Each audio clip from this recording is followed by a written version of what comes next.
ओम गणेशाय नमः। हर हर महादेव। चलिए शिव पुराण की कथा पढ़ते हैं।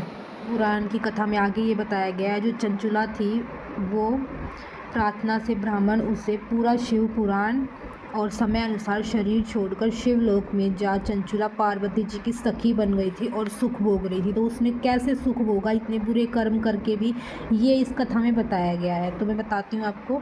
ब्राह्मण बोले, नारी सौभाग्य की बात है कि भगवान शंकर की कृपा से पुराण की इस वैराग्य युक्त कथा को सुनकर तुम्हें समय पर ही पता चल गया।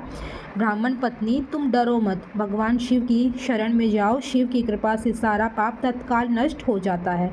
मैं तुमसे भगवान शिव की कथा से युक्त उस परम वस्तु का वर्णन करूंगा जिससे तुम्हें सदा सुख देने वाली उत्तम गति प्राप्त हो जाए। शिव की उत्तम कथा सुनने से ही तुम्हारी बुद्धि इस तरह पश्चाताप से युक्त एवं शुद्ध हो गई है। तो इसमें बताया गया है कि उसने कितने भी पाप कर्म किए हो, पर जब से उसने शिव की कथा सुनी है तो वो पुण्य की तरफ बढ़ती जा रही है, अच्छे कर्म की तरफ वो सोच रही है।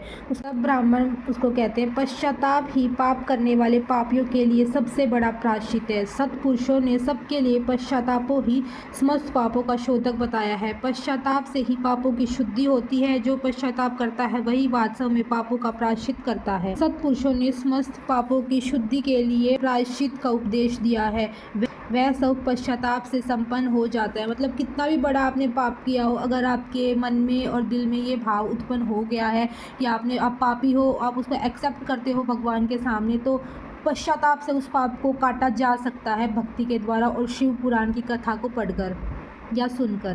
ब्राह्मण कहते हैं, इस शिव पुराण की कथा सुनने से जैसी चित्त शुद्धि होती है वैसे दूसरे उपायों से नहीं होती। मतलब चित्त शुद्धि मतलब मन की शुद्धि इसी कथा शिव पुराण को पढ़ने या सुनने से ही होती है। बाकी आप कोई भी कथा सुनोगे या पढ़ोगे उससे आपका मन इतना निर्मल और पवित्र नहीं हो पाएगा, क्योंकि शिव पुराण नहीं, शिव को महापुराण का दर्जा दिया गया है।